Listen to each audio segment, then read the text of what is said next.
This episode is sponsored by Phrase Flowers, a Western New York family-run flower farm and floral preservationist. They offer unique and one-of-a-kind pressed flowers in the shapes of buffaloes. Every buffalo is handcrafted, and because they're made with flowers, each one has their own look and personality. You can get a hold of them on their website at phraseflowers.com. That's Frase flowers.com. Or check them out on Facebook and Instagram. Bring more joy and color into your life at Phrase Flowers.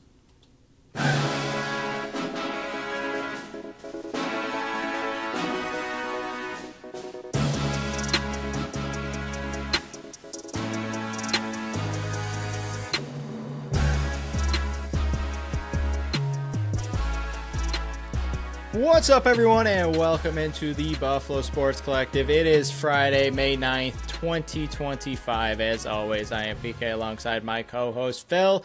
Episode 358. Feels a bit weird to have this episode come out on a Friday. It's been a little bit. I think it's 2 straight Thursday episodes we've had to release because of Friday games. Feels good to be back in our rightful spot, and then next week we'll be back on a Thursday once again. But it's the weather's finally changed. It's the weather segment of the show. Weather's finally changed. Freezing today. It was freezing, but there was no rain. That's what I mean. So I'm going to actually be able to, as you're listening to this, maybe I'm out mowing. I'll finally be able to get back out there. I've only mowed twice this year so far. I should have mowed probably today, but I wanted to give it like one more day to dry out so I can get the majority of it. And then I'll probably mow again Sunday just to chop up because everything's a little bit longer. But how is it in Phil's household? I know you said you waited a little bit too long to mow your lawn last time as well. Yeah, it hasn't grown back too much. We're good now. I am waiting for it to dry. I got some kind of weed and feed that you attach to the hose, and it worked really, really well for me last year. So I'm going to do that again. Got some grass killer to put in some spots like flower beds and whatnot. Overall, though, pretty good. Got a real tiny lawn. The backyard is still soaked because it's all slanted downwards and doesn't. There's one area of the backyard that I've discovered through winter pretty much gets no sun ever the entire day because it was the only section of snow that pretty much never melted.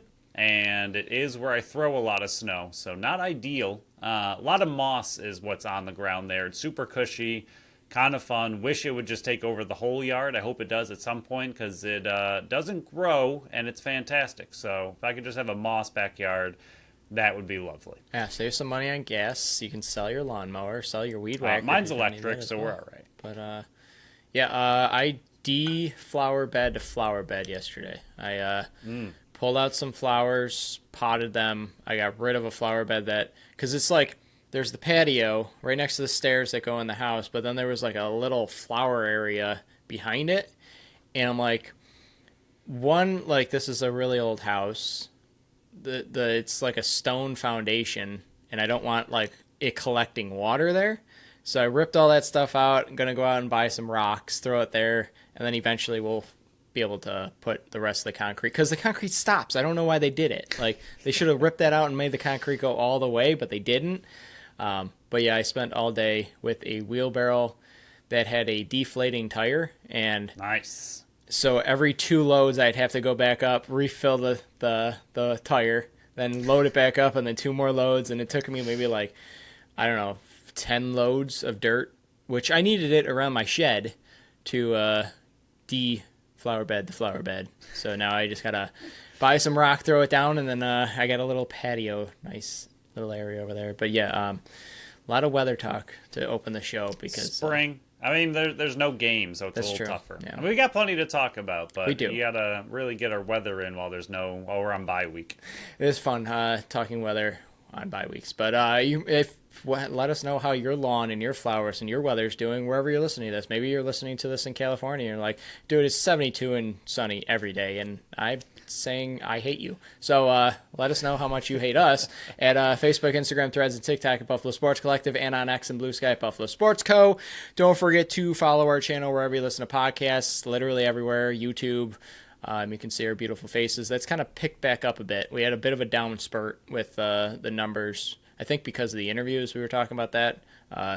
we had too much content out there that people were trying to catch up. And now that there was no interview this week because the Bandits didn't play, and I didn't want to go over Halifax and Saskatchewan because we already did that with Adam Levy the week before. So no interview this past week. So maybe that's why this sees a little uptick. But Phil did have an article, and you can go read that at buffalosportscollective.com. Wonderful article breaking down the double dose of Bandits this past weekend. It's still relevant. They just did it, so go read it right now. Get yourself prepared for the following weekend. You can check out our store on our link tree on our social media sites or at the top of the website by hitting the shop tab. You can represent the BSC on the go and look for the time breakdowns in the description of the show. We're going to be talking about the NLL Award Finalist on this one, where we got it right, where we got it wrong for the midseason, and if they got it right for the NLL in general, or if we see that they might have missed somebody that should have been in there.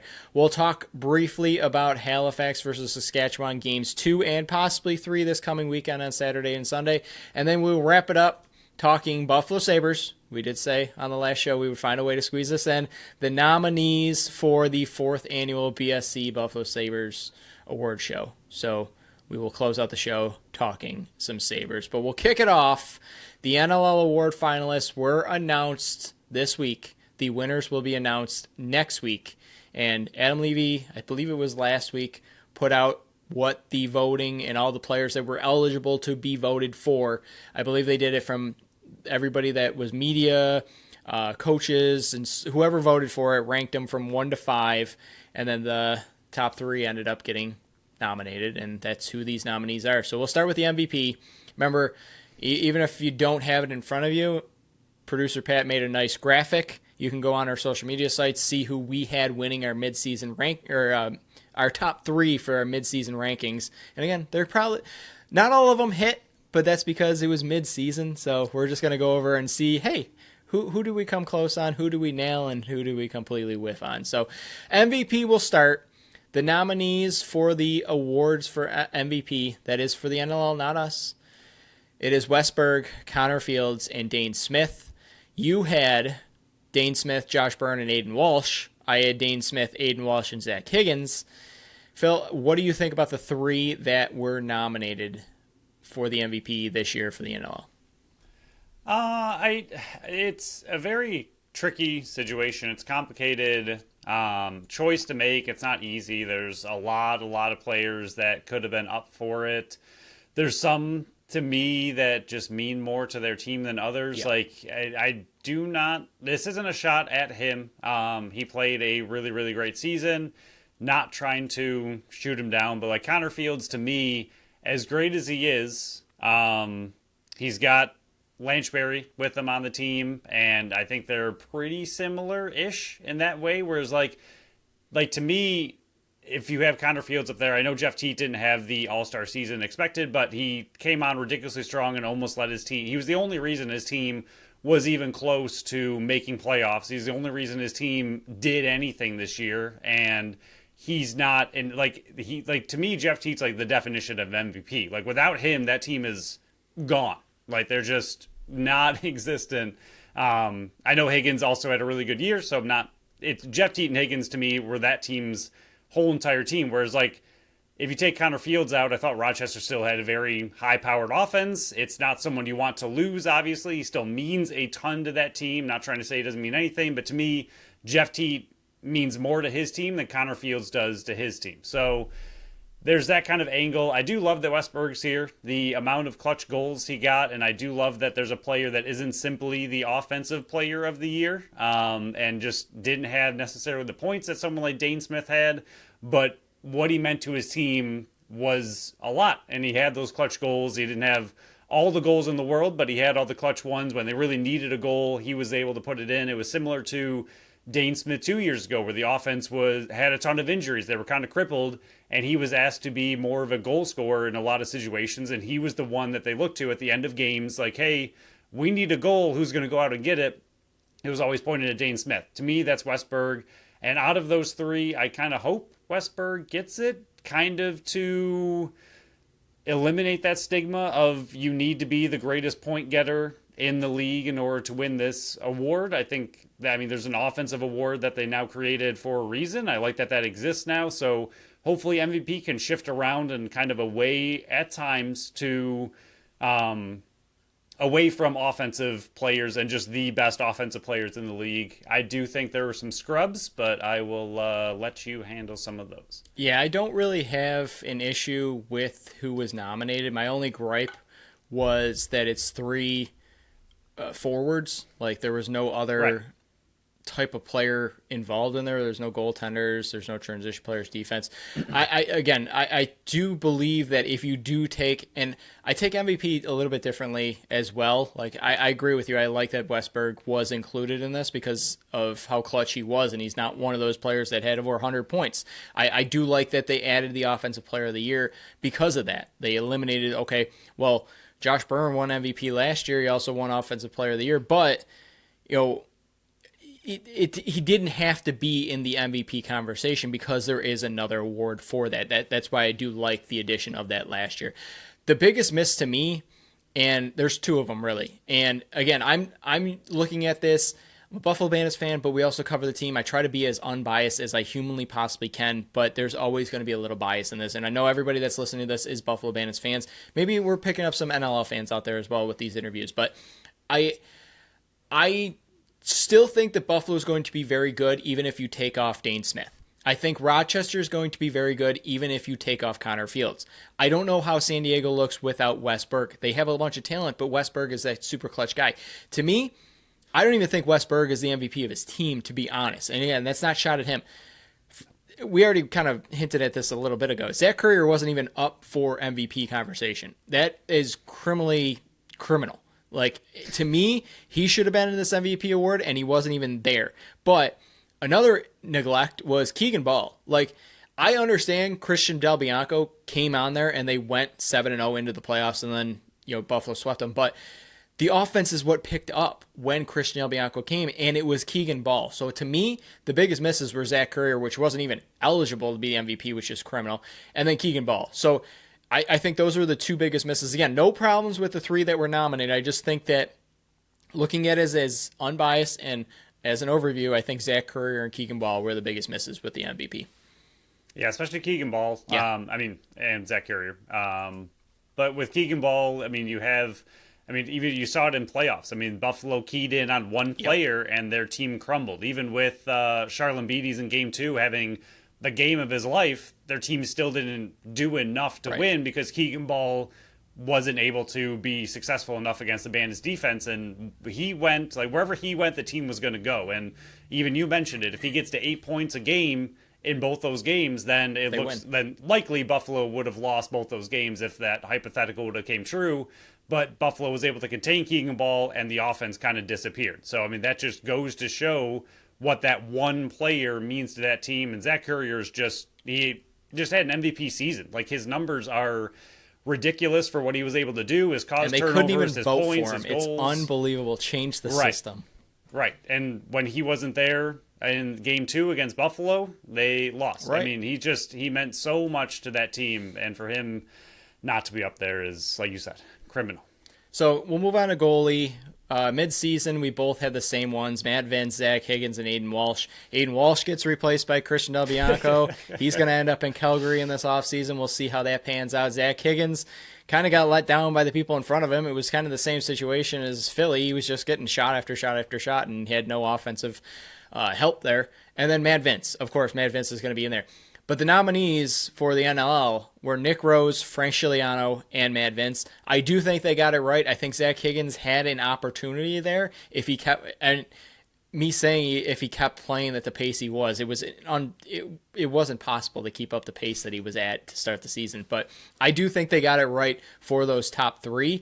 And to me, again, taking off my biased hat, Matt Vince was insane this year, but he wasn't peak Matt Vince in the regular season that we're seeing in the playoffs. And to me, the guy, and there's a lot of critics out there that say, okay, but a backup came in and still went 2-0. But maybe the backup is just that stinking good as well. Frank Scigliano was a different man this year. And Nick Rose came over there and he did what he did for Calgary. I get that. But to me, I think it's Frank Scigliano's award to lose, in my opinion. Yeah, I also agree. I think Frank deserves it. He meant a ton to his team. We've talked about it a lot. Yes, their team had spurts of offense. They have a good, very well balanced offense, but a lot of their team Inconsistent. is Yep. built from the back forward, and a lot of their games were very low scoring and close. And a lot of that was because of Frank Giuliano. And I mean, we talk about how great or how much a goalie can mean to a team, and he was one that meant a lot to his team. They were second in the league for a reason. I had the same record as Buffalo, and they were a really, really great team. And because like they took that step forward this year, yes, a lot of other players stepped up, but it's because he stepped up and the team kind of went with him, similar to MVP Keegan Ball. I mean, the team went where he went. Chiliano, when he played really, really well, the team went where he went. So I do agree with that. Nick Rose, I think, is kind of it's weird. Like if you look at his ridiculous save percentage of 82%.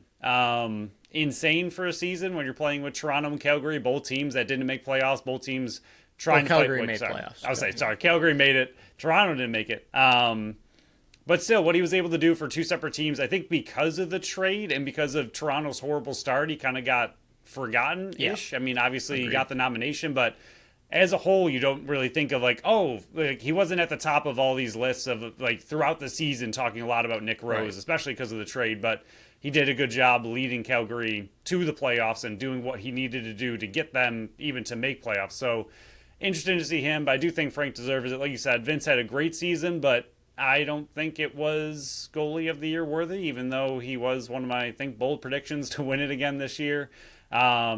Will he possibly win playoff MVP? If they keep it up and he keeps it up, he better.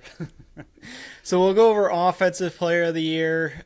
This one to me was one of the most difficult because there was like 10 players that could have been up for this nomination. I don't think you could have really gotten it wrong, but I still think that you're going to tick off a ton of people with the people that were excluded. You pick. Yeah, because there were so many. Connor Fields, Dane Smith, and Jeff Teat were the nominees here, or are the nominees. We both had Mitch Jones. We both had Josh Byrne. I had Connor Kelly, kind of fell off because he got hurt. You had Holden Katoni, kind of fell off because he got traded. But I think they missed Keegan Ball. I think they missed Curtis Dixon. I think they missed Joe Rezateris. I think they missed Josh Byrne. So, again, this is one that I can't really knock anybody for, because there was just so much offensive talent this year that it was just so difficult to pick the top three. And this one, I don't think you could have gotten any of the top three wrong, but I think no matter who the top three were, you were going to pick, I'm close there. You were going to tick off a bunch of fan bases by, who were the three nominations. Yeah, the big one for me for this is pretty much Josh Byrne. Like, if Dane Smith could have gotten MVP, and I do understand why he's the facilitator, he's the leader of that offense, even if Josh is playing out of his mind. I was looking at Jeff Teat. They both tied in points. So even with Josh Byrne playing to that level, it's still Dane Smith's team, as much as Byrne might not love hearing that. But I think for Offensive Player of the Award, to me, Byrne was a more balanced player throughout the year. Smith has just really switched his game. Obviously, broke the assist record again. That should be rewarded for something. It's ridiculous. But Josh was number 2 in assists and also added 44 goals to go with it. So to me, Josh was just the more balanced player. Still number 2 in the league in assists, only behind his partner in crime there. So that's still an extremely good number. And he also had a ton of goals to go with it. So I would have liked to see Dane voted as possible MVP and Josh as possible Offensive Player of the Year, especially because they both finished with the most amount of points. So that one, it would have been nice to see Josh on this list. Jeff Teague, his end of year numbers, I understand you need to take the full season.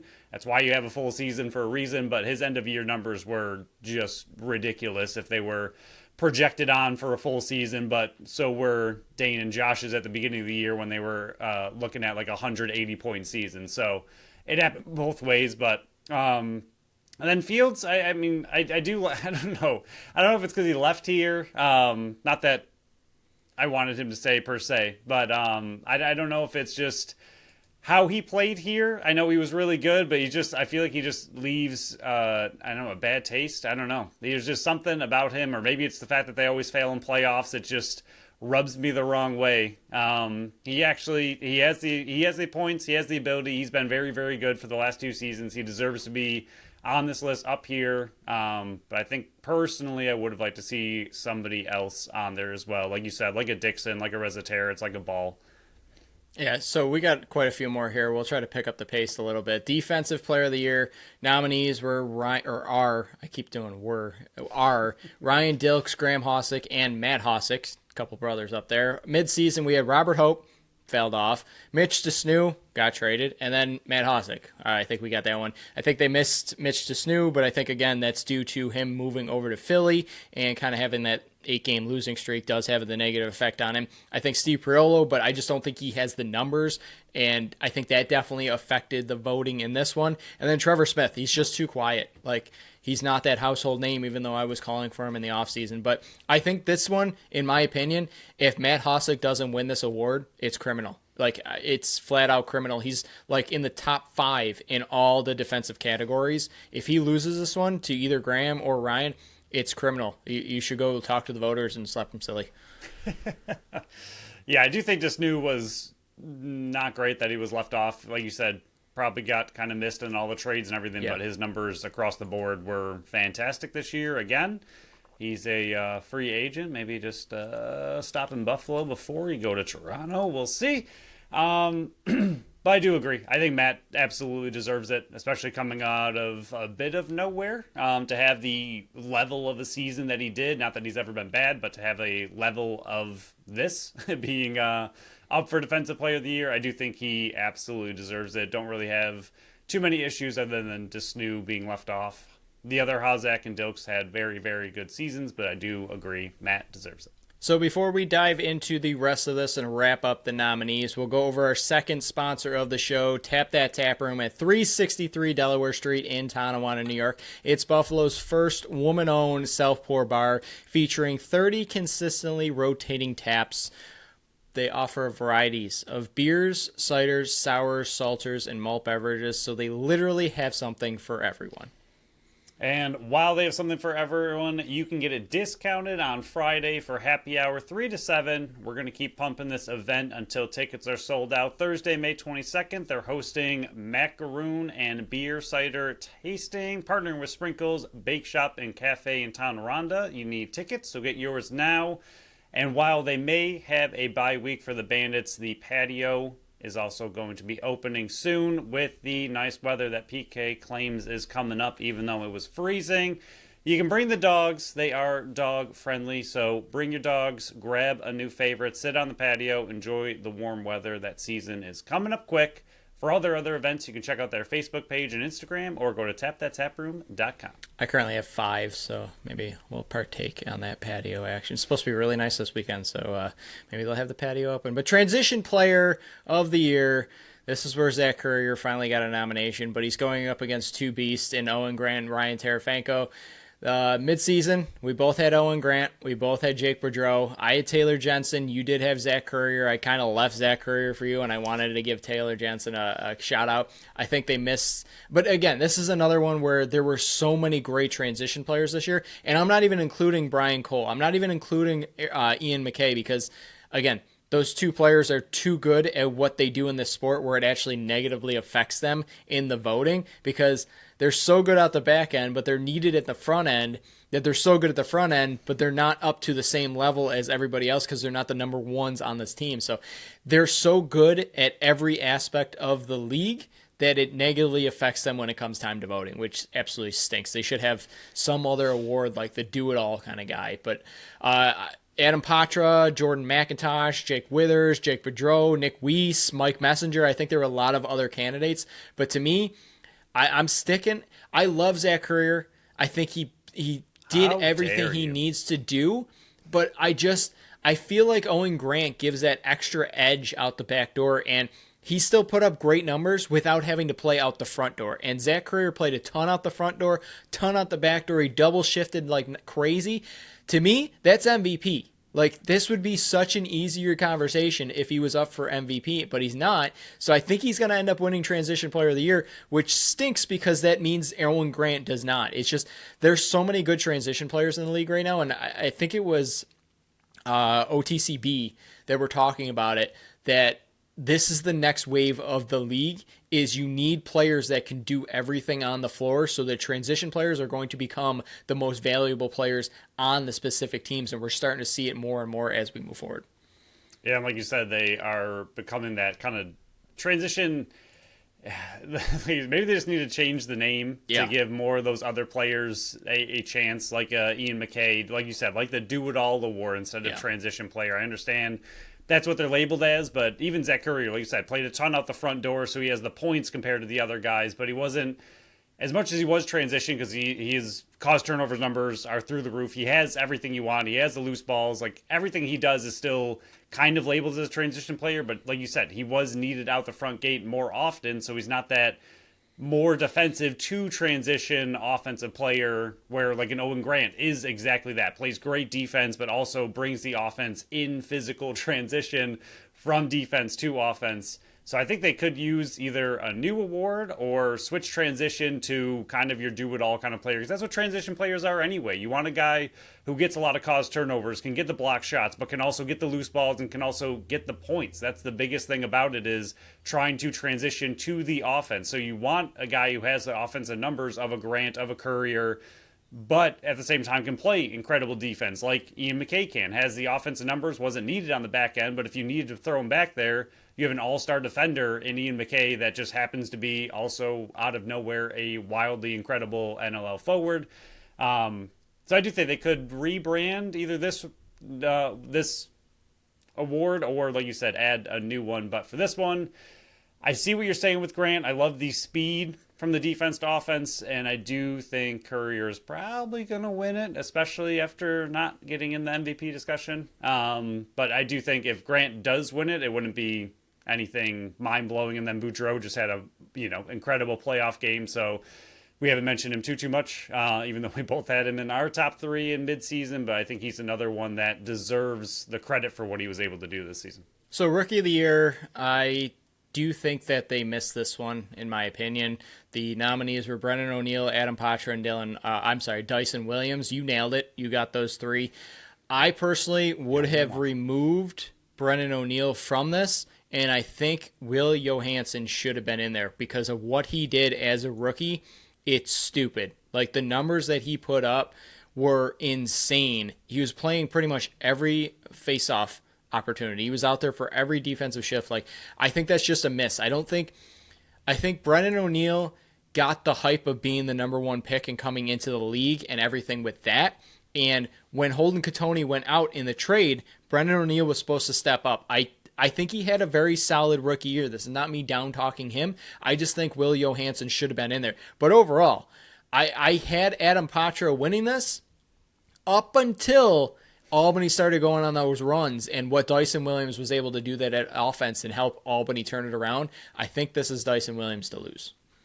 Yeah, I think it's actually going to be close. I mean, I think it's exciting to see the amount of rookies that have come in that have made this kind of impact. Like, a lot of times you don't see this many make that direct impact that early in their careers. Obviously, rookie seasons for a reason, but like you said, Will Johansson, another one. Like, to have four guys that you can pick out that are at that level, that are not only just rookies of the year, but playing extremely well just throughout the NLL is very impressive. And Brendan O'Neill, like you said, I think he kind of fell off a little bit. Patra had a wildly impressive season, and Dyson Williams also started a little bit slow, but came on really strong to the end of the season. You could see the kind of switch that he made mid-season, kind of really picked up the NLL game, and then as Albany was making their big push down the stretch, he became very important. Had 2 overtime winners, I believe. Possibly, were they back-to-back, I feel like? I don't know. I know they had 2. I know he had 2, yeah. I feel like he might have had 2 back-to-back, the one against Buffalo and then whoever they played maybe the week before. But anyway, he became a very big, important part of that team, which was already very young, but to see him kind of step into more of a adult, grown-up role for the NLL, kind of a veteran presence as a rookie, was kind of cool to see in the second half. So, Sportsmanship of the Year, it's Keegan Ball, Kyle Buchanan, Lyle Thompson. I'm not going to really dive into this one because it's very specific, and I think a lot more people can talk about it than I can. I'm just rooting for anybody but Lyle so we can shake it up, because this award's already going to be named the Lyle Thompson Award when he retires. He's won 4 or 5 straight. let somebody else win it, man. Like, Right. come on, let somebody else win If people are upset with Dane winning MVP so Yeah. often, how can Lyle not win sportsmanship for one You're time? already going to have the award named after you. You can let somebody else win the Lyle Thompson Award. Coach of the Year, Mike Hazen, Kurt Malowski, Jimmy Quinlan. We both had John Tavares. We both had Jimmy Quinlan, and then Ian Roble had it until he went through an 8-game losing streak. I think this was where they missed a few. Johnny T, I think he gets punished because his team's too good. He doesn't get the recognition he deserves. It's dumb.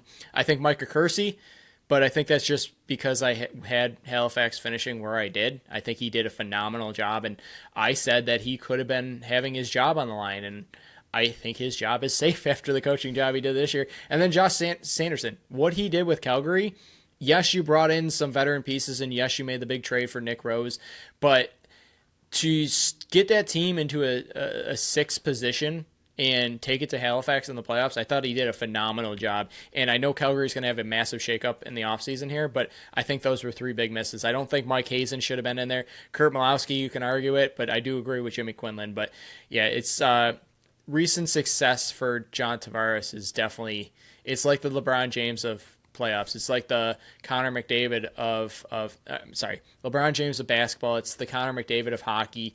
They don't want to give it because they're just so good. It's you're too good and they get penalized for it. Yeah, it's frustrating to see the number one team in the league not have their coach up. They got offensive player, goalie, MVP, but not head coach who pulls it all together. And I know, like we just said, you can kind of say, like, oh, well, there's all that talent, but just because you have a ton of talent doesn't mean you can pull it all together, make it work, make a system work. So he still deserves an insane amount of credit. He's on his way. We don't know yet. There's still finals to go, but he's on his way to having the most NLL playoff wins in the history of the sport. And he's only been coaching how many years now? Like, it's just insane what he's been able to do with this talented group, and he gets no credit for it. Like you said, we love Jimmy Quinlan up there. We kind of also had that did a really, really nice job with that rush team. I think that rush team should be good for years to come. Kurt Malowski, not the biggest fan compared to some of the other names that you said were kind of missed, and just we already know what he can do. I understand that they're way ahead of schedule with their team, but that some of the other people could have gotten it as well. Yeah, I kind of blanked on what I was going to say. Oh, I was on Talking Buffalo yesterday, so go listen to that one. We talked about the Bandits towards the end of the episode, and I was like, John Tavares might be going down as the greatest lacrosse player of all time, and pretty soon he could go down as the greatest lacrosse coach of all time, and it's not fair that one person is that good at one specific thing. GM, Mike Board for Calgary, Derek Keenan for Saskatchewan, Kurt Malowski for Vancouver.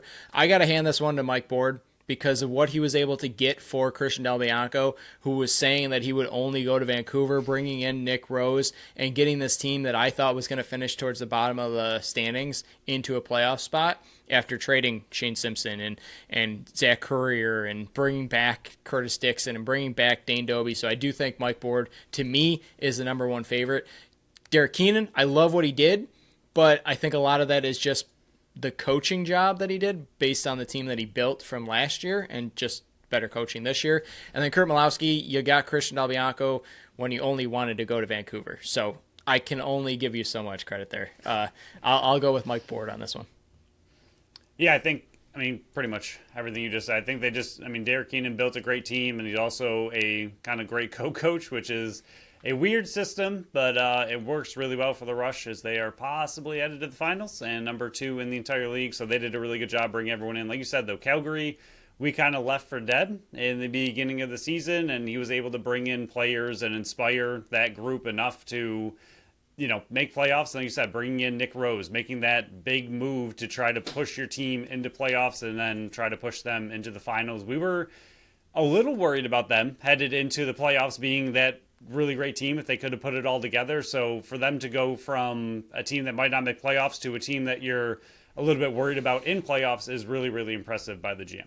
Executive of the Year, I think all of these 3 names were definitely deserving of them. I think we're going to favor one over the other 2. John Catalano from Halifax, Scott Loeffler for Buffalo, and then Jason Thorne from Vancouver. I think what they were able to do to bring their fan bases out this season, I mean, this is three of the best fan bases out in the NLL. I just got to give it to Scott Loeffler. I mean, he was breaking records, not him specifically, but what he was able to do with this franchise. I think he deserves it. I don't think he gets the recognition that he deserves around the league, and I'm very happy that he was finally up for this award, because if he doesn't take it home, I don't know what else he has to do. I mean, they averaged over, 18.5 in attendance. They're constantly good. They're a destination where players want to come play because they know they can win a championship year on and year out. So I do think Scott Loeffler, again, this might be a little bit biased coming out of me, but when you look at the grand scheme of things, I don't know who else is more deserving than him.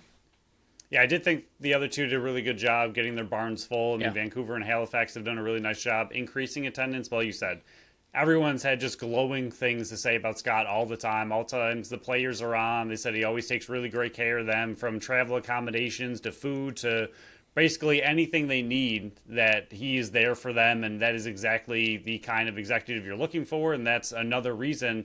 It's not just the winning pedigree that keeps people in Buffalo. It's also the team that they've built. It's also the culture they've built around it. And it's a guy like Scott doing a really, really good job taking care of the players, and also, like you said, taking care of the fans, breaking the attendance record. I mean, like you said, if that doesn't get you an executive of the year, I don't know what else you're gonna do. So last one is the media person of the year, the Tom Borelli Award. I'm not going to knock the candidates here whatsoever. I've had Teddy Jenner on the show. I've just had Mackey on the show not that long ago, and I was talking to John Gertler at the halftime show versus the Calgary game. I'm just sticking with my bold prediction from this offseason. This is the year of Mackie Jenner. There's no doubt about it whatsoever. She's shined, and she has a massive, bright future where whatever she wants to do, whether she sticks with the NLL or goes elsewhere into bigger and brighter things, she's destined for greatness. And I told her that when she was on the interview. I love Teddy. He is a part of everything, but he's already won 2, so he can take a seat for a second. John Gertler deserves this because it's long overdue. And if they had given him one in the past 30 years, that would have been perfectly fine, and I would have been crowning Mackie Jenner right now. And again, this is no knock on Mackie Jenner whatsoever. It's just John Gertler deserves it. My bold prediction was he was going to win the Tom Borelli, and I got hosed on the Jacob Dunbar one. So I need to nail one of these bold predictions. So I need to nail the John Gertler wins the Tom Borelli. Oh, it's overdue. But again, if any 3 of those win it, it's well deserving.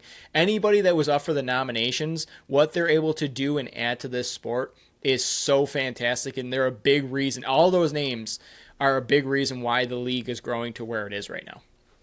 Yeah, like you said, all 3 are extremely deserving, but John has been around too long to not have earned one. Everyone knows his voice when he's out there making the calls. He does an extremely good job. He's nothing short of a massive professional out there, and like you said, just his ability to call games. And sometimes you get a lot of slack around the NLL for, certain games that are called not so great, but then you go to a true professional in Gertler and you just listen to him, and there's just nothing wrong with that broadcast, and it is fantastic every time. And he also still has one of the few remaining true deep broadcasting voices out there, like the Jennerettes of olden days. He's got that real deep, excellent broadcasting voice. Like you said, Mackie has made huge waves this entire season. The podcast is great. Everything she's been able to do is great. She is a rising star, huge talent, going to be massive, but in our humble opinions, Gertler may deserve it this year. Yeah, it stinks trying to pick one here because I love them all. Yes. But yeah, my bias is coming out, and it's John Gertler. If he would have won one already, I'm leading the bandwagon for Mackie Jenner. It's just John is over. Mackie wasn't even born when John was like 50, so it's long overdue.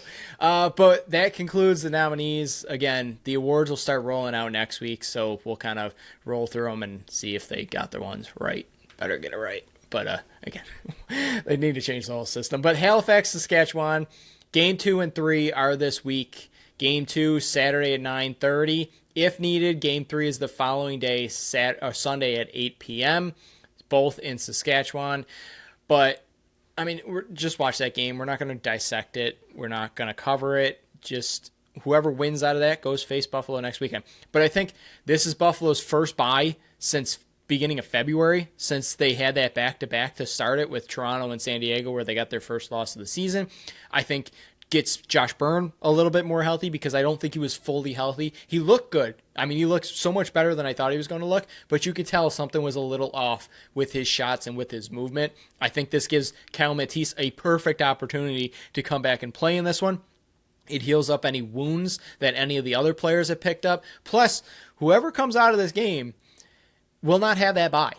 And they could be playing their third and fourth game in like 7 and 9 days. Like, when they're playing on Friday, if they do go to game 3, like say that happens, it'll be their third game in 7 days, which if they play on Sunday, which I'm expecting, which some people keep saying it's Saturday, it's going to be Saturday, why would they play on Sunday? It's going to be on Sunday. It's traveling to Halifax or Saskatchewan from Buffalo is not easy. They would want to give them the Saturday.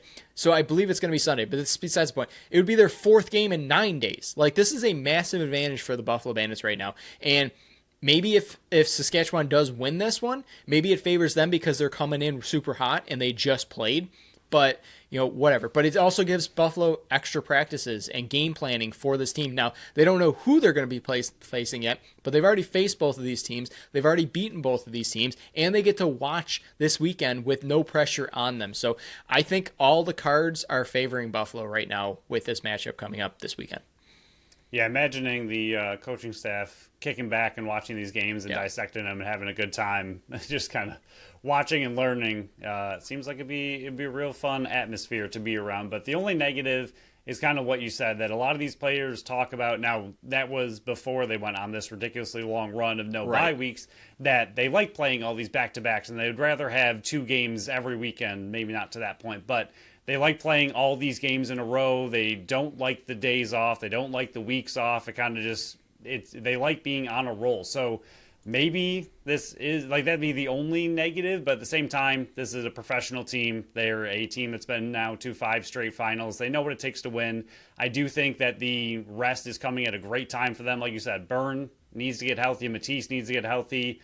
Weiss, while playing amazing, was injured that one game. Warriors, again, playing really, really well, but also has been injured recently. Cloutier played fine in the last couple of games, but again, also coming off an injury not that long ago. So a lot of these players could just need that extra time to get a little bit healthier. To me, it's all going to come out to, and we'll talk about it when it gets a little bit closer, but that first game, can they come out hot in that first quarter and especially win that first game? If you lose that game, you're in some trouble right away. But if you win that game, like you said, with everything that adds up to the other team, with all the games they have to play, I think you have a higher percentage of winning that second game that same weekend because of all this kind of stuff that stacks up with the rest and the other team not getting rest. But if you come out flat in that first game, I think the rest could have a factor in it. And then if you lose that first game, the rest could have a factor. But also, I think it kind of eliminates any advantage you might have had. So a long time to go. Long story short, hopefully they can rest up and heal these players and be ready for the final.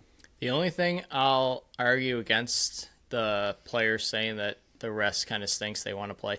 They were 7-0 when they were dealing with the rest, and they were 6-5 when they weren't. So that is very true. Just tossing that out there. Maybe your thought process is a little incorrect. Even though they'll switch it next year. They went on a 7-0 run and then kind of coasted. I don't care what anybody says, they coasted. But we'll go over our third and final sponsor of the show, the Totally Buffalo Store, before we dive into our nominees for the BSC Sabres Award Show. Totally Buffalo Store's mission is to celebrate all things Buffalo with over 100 local artisans. Shop local. It's fantastic. They are your place to go when you need a gift for a friend or just want to shop around for something for yourself.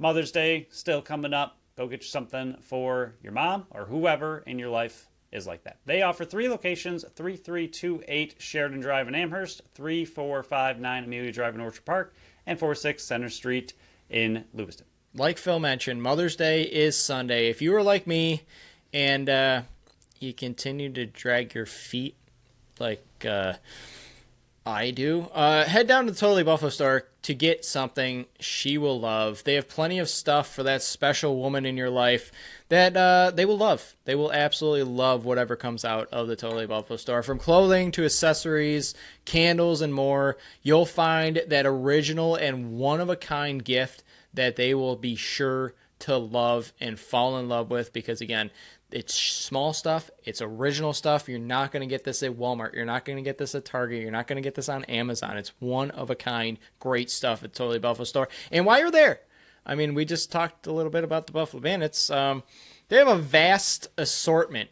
of Buffalo Bandits stuff. Go get decked out and get ready for their attempt at a three-peat because they're in the finals. And no better way to get pumped up for the finals than to get a bunch of merch and stuff from the Totally Buffalo Store. To see what else they got, check out their Facebook and Instagram page, and check out totallybuffalostore.com for anything else you might need.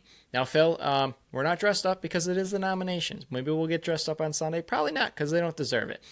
We get dressed up for the teams that actually perform well. And me and Pat Moran on Talking Buffalo kind of dug into them a bit more, and I even broke down, we're going to discuss this offseason exactly how to cover this team moving forward, because I'm not doing it again. I can't stomach doing it again. But for the fourth time, our annual BSC Award show will be going down on Monday, but here are the nominations. We're already 45 minutes in, so this is going to be a quicker nomination here. The team finished 36, 39, and 7 for 79 points, somehow worse than last year.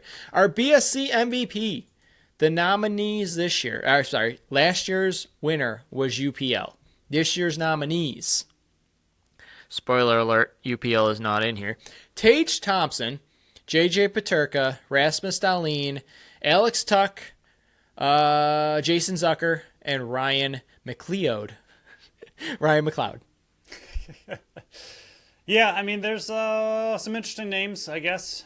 This is going to be such a hard award nomination and award show to fight through and fake some optimism, but some players had decent seasons. I mean, Tage did have a bounce back. Paterka, I believe, career highs. Dahlin did what Dahlin does. Tuck had a very good season. Tuck had a little bit more of the Westberg type style season where he came up clutch when he needed to. Zucker and McLeod had really great first years for the Sabres. I mean, if there's anything that is mildly hopeful, such exciting, they did bring in two players that weren't on the team last year that did have very, very great years for the Sabres, even if they didn't do enough as a team.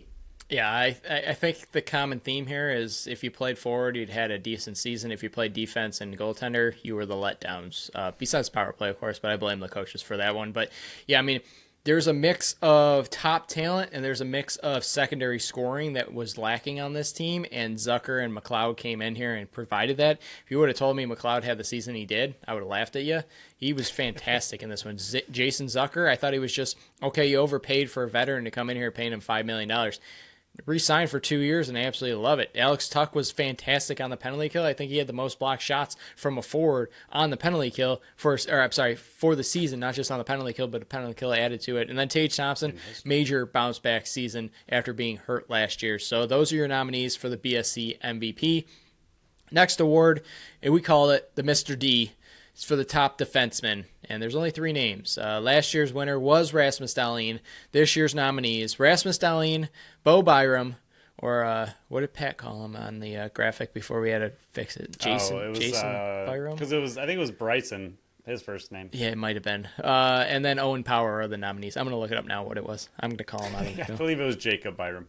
That might be it. Dahlin had a very decent season. He was okay.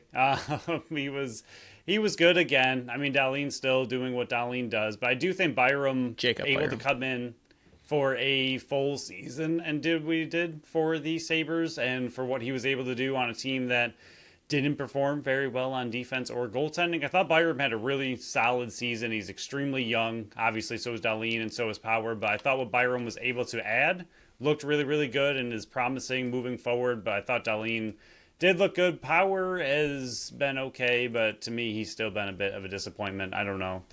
I don't love how he plays, so not thrilled with him. But there weren't too many good defensemen, so we are scrounging for 3. That kind of tells you something about the defense. Yeah, the only negative I have on Bo Byram is it seems like he can only play up to his standard when he's with Rasmus Dahlin, and that's not something you want from a guy that's going to be making a lot of money.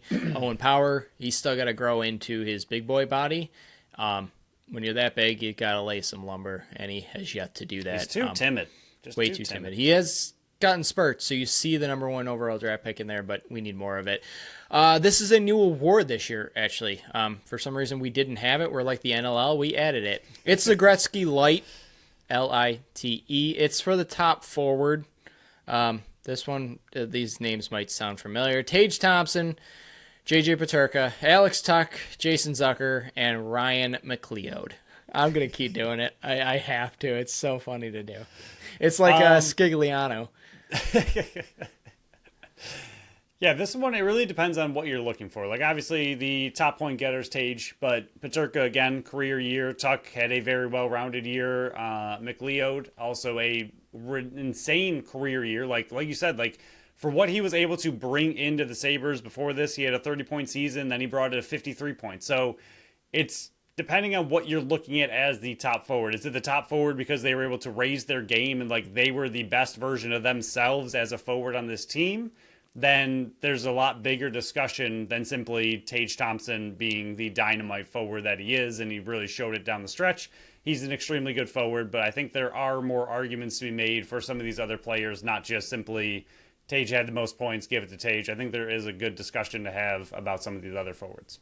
So this next award is the Bounce Ball. It is for the bounce back season. Last year, we picked Henry Jokiharju, and that didn't last. He's out the door. There's only 2 nominees here because, Tage Thompson and Peyton Krebs, both for 2 different reasons. Tage Thompson came back from an injury and he shook off that rust and he looked fantastic this year. I don't want to know what this team would look like without Tage Thompson, and we might see it soon when he gets upset for not making the playoffs. We might see Rasmus Dahlin also call it. But Peyton Krebs as well, he kind of stepped up his game in the points department. But there wasn't a ton of nominees here for good reason. Yeah, not a lot of bounce back. This is the one that I think you could have, from an NHL standpoint, maybe thrown Zucker and McLeod in there, but they weren't on the Sabres, so They didn't bounce back with Buffalo. But yeah, not a lot of bounce back players this year. It's a flat ball. That's exactly what I was gonna say. Some of them dropped the ball hoping it would bounce back, but it stayed down, and they did not come back using a deflated basketball. Tage seems like the clear front runner for this very tiny award this year. And we almost could have made it running unopposed. Is that what it's called? Yeah, it might as well be.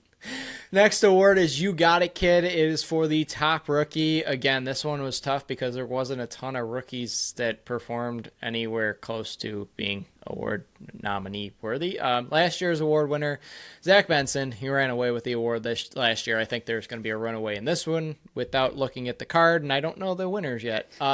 Yuri Kulik, Tyson Kozak, Isaac Rosine, and Noah Osland were the nominees. I had to toss those last 3 in there because there were no other rookies that really made an impact, and none of those 3 really made an impact. I think Osland played in 8 games and didn't record a single point. The future's so bright. That's honestly the issue with this award. Like, the Sabres are always talked about the draft picks. They've been high up the list for years and years. Like, they have all this great talent, one of the best farm systems in the league because all they do is draft players because they don't make playoffs. And yet you had a couple rookies come in and they did not make an impact. So that is a bit scary. Kulik, obviously, like you said, probably could have ran unopposed in this one as well. Made a decent rookie impact. He had a pretty okay season for a rookie. Nothing wow or, blowing you away.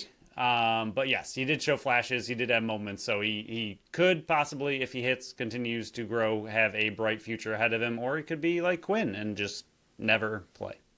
So the next award is the crease captain, is for the top goalie, and last year was the clear winner. UPL definitely deserved it last year. This year was a bit tougher. UPL, James Reimer, and Devin Levi were the nominees because those were the only 3. Remember a couple of years ago, there was like 5 goaltenders, and we gave it to Craig Anderson. I'm pretty sure they got the record. All I want to say with this one is UPL was what I thought he was going to be, and I should have stuck to it. It's like Rochester. I should have stuck to my bold opinion on it, and I don't know, man. Crease captain, the goaltender was such a letdown, and it was James Reimer that came on late that proved, okay, if we had any type of steady goaltending, maybe this could have been it, but I'm not even going to dive into that. It was just a big letdown in the crease this year. Yeah, it was a group of crease bums more than crease captains. It was a ship with no captain. It was really a ship with a really clean poop deck, because that's all that was. There was no captain. They were just cleaning the poop deck. They were just swabbing. Yeah. After big losses, they would have to swab it away and go. It's usually their own poop loss. too. Yeah, pretty much. Yeah, pooped in their big boy pants. I don't know. It was pretty ugly. Hopefully, man, with the way. I don't want to say it because I still want him to be developed one more season at least. But the way Levi is playing, especially in the playoffs right now for Rochester, don't you say it. I think they're going to have a discussion about it. But they will. I would like to see hope the discussion is how much longer can we keep him in Rochester and keep him away from this organization. Pretty much, yeah. If he could be just if he could be the greatest AHL goalie of all time, have all the records and awards, just leave him down there. Let him have fun. Let him still enjoy hockey. All right, move on. Don't kill that boy's dreams too early. Last one is our favorite one. It's the give me more, give me more. I nailed that, man. I absolutely nailed that. It's the need more next year or we want back for whatever reason. The nominees this year, Josh Norris, because we barely saw him. Jordan Greenway, Jack Quinn, Zach Benson, and UPL. Last year's winner was the whole team. And they gave us less. I think Josh Norris is the only one here that we want to see more of because we literally barely saw anything. The rest of them, we need to step up. Jordan Greenway got an extension. I need to see more from him. Jack Quinn, I don't know. I guess he kind of learned how to play hockey again towards the end of the season. And then Zach Benson, I need more from him. I love his style, but I need more points from him. I need to have him relied upon. I mean, let me pull up his numbers really quick here. He went 75 games, 10, 18, and 28. I need him more around the 40-point mark. And again, he's still so young. I'm not trying to be critical of him. It's just I feel like there's so much more in there that hasn't been pulled out yet, and I think I want him with another partner as well. I mean, he was only shooting 8.3%. If that shooting percentage goes up, that's your 40 points right there. Yeah, I do think the biggest thing with him, like you just mentioned, to remember is he's 19 right now. He is he's just a little baby kid, boy, a little kid out there, but he's trying to fight everybody because no one else. He was 5 when this this thing started. That's what's insane. If this keeps going, they're going to draft players that have never seen the Sabres in live in the playoffs. It's positive. Woo! Oh yay! But yeah, I agree with Greenway. Quinn, like you said, kind of seemed to maybe pick it up toward the end of the season, but we'd like to see what he was supposed to be when he was drafted, and he's supposed to be possibly a second line player, and he has not lived up to that. Greenway, even though he's a depth player, like you said, still need more, and Norris literally just want to see him. I think you are missing one player on there. Who did I miss? The last one that's on one line down. I don't know if you mentioned. No, I did. UPL. Oh, okay. Yeah. Never mind. And UPL, we already know all about what he needs to do. He is who I thought he was, though, so I'm not going to talk about him. Not poop his pants. He took a massive dump in his pants. Well, that will conclude the nominees. Stay tuned for Monday's show to find out who we won, because I know everybody's waiting on pins and needles to find out who's going to win these and get that illustrious, most coveted award in sports and entertainment history, and it's coming straight from the BSC. But Phil, they deserve it. But man, we have been really harping on the Sabres, but they've earned it with 14 straight seasons, and then to keep the coaching staff and the GM and actually promote him within the organization. In one word answer, yes or no, will the Buffalo Sabres streak beat the Buffalo Bills playoff drought? Oof. As of right now, yes. Okay, I agree. I have already said it. They're never make the playoffs again, so they're going to obliterate it. But yeah, that will conclude. Can they hit 20? That's the question. Oh man, I hope they hit. I'm almost rooting for it now. All right, let's hit 20. But that will conclude this episode. Again, next week on Monday, we'll hand out some BSC awards. We'll go through. We're going to be recording Sunday early, so hopefully we'll be able to go through. I'm rooting for Saskatchewan to kind of sweep it and just get it over with, so we don't have to watch another game on Sunday. But we'll go through at least game 2 of what went on in Halifax versus Saskatchewan. I almost said San Diego. They've been gone for a while. But that will conclude this episode. happy Mother's Day to all of those women out there that absolutely deserve it, because you are the unsung heroes out there. You are the true MVPs. Happy Mother's Day to my own mother out there. I think I put a Facebook post many years ago saying happy birthday. I'm like, oh shoot, that was dumb. But happy Mother's Day to all the mothers or special women in your life out there. Hopefully you have a fantastic Mother's Day, because you absolutely deserve it. But that will conclude this episode. So thank you all for listening to another episode of the Buffalo Sports Collective. Thank you to Tap That Tap Room, Totally Buffalo Store, and Phrase Flowers for sponsoring this episode and this podcast. Follow us on Facebook, Instagram, Threads, and TikTok at Buffalo Sports Collective, and on X and Blue Sky at Buffalo Sports Co. Visit our website at buffalosportscollective.com. You can check out Phil's article from the last weekend. Came out on Wednesday. Plenty of time to go read it. It's still very relevant. Check out our store on our link tree and our socials, or at the shop tab at the top of the website. Follow our channel wherever you listen to podcasts, and make sure you leave us a review on Apple and Spotify. Until next time, bye-bye.